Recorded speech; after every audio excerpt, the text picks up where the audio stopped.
Halo teman-teman semua, selamat datang lagi di channel saya. Sekarang saya akan menjelaskan sedikit mengenai paru-paru basah atau dalam istilah medisnya kita sebut sebagai pneumonia. Nah, sekarang apa sih yang dimaksud dengan pneumonia atau paru-paru basah? Jadi, pneumonia adalah suatu infeksi saluran napas bawah yang menimbulkan penumpukan cairan pada kantong udara paru. Nah, apabila paru-paru kita diperbesar, maka akan tampak kantong-kantong udara, di mana kantong-kantong udara ini berfungsi sebagai tempat pertukaran antara oksigen dan karbon dioksida. Sekarang, apa yang terjadi pada pneumonia?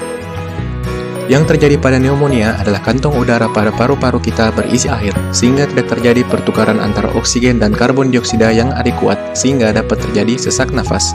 Air yang berada dalam kantong udara ini disebabkan oleh hasil infeksi dari beberapa kuman, termasuk bakteri, virus, jamur, dan kuman-kuman lain, di mana kuman-kuman ini tidak mampu dilawan oleh sistem pertahanan tubuh kita, yaitu makrofag, sehingga mereka dapat menyerang paru-paru. Apa-apa saja yang termasuk faktor risiko dari pneumonia?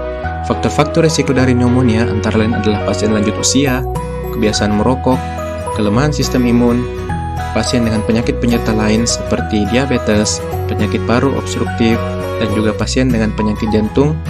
Kemudian terjadi juga pada pasien dengan gangguan menelan yang biasanya terjadi pada pasien-pasien stroke atau penyakit saraf lain, dan terjadi juga pada pasien dengan penurunan kesadaran.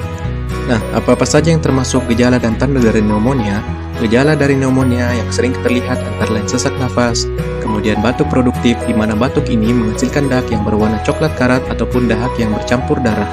Kemudian penderita juga dapat mengalami demam, kemudian penderita juga dapat mengalami nyeri dada. Mitos ataukah fakta?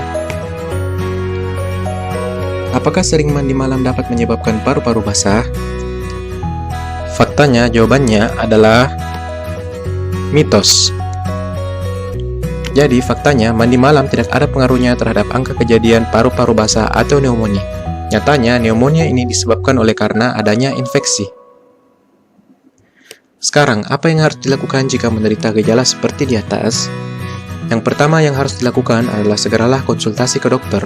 Biasanya, dokter akan memerlukan beberapa pemeriksaan, seperti pemeriksaan radiologi, pemeriksaan laboratorium untuk menunjang diagnosis. Dokter juga akan memberikan pengobatan berupa pemberian antibiotik untuk mempercepat penyembuhan. Selanjutnya adalah berhenti merokok jika Anda adalah seorang perokok. Dengan mengkonsumsi air hangat yang dicampur dengan perasan lemon dan madu, maka akan dapat mengurangi terjadinya batuk. Untuk teman-teman semuanya, sampai jumpa lagi. Terima kasih telah memperhatikan video saya. Jangan lupa like dan subscribe.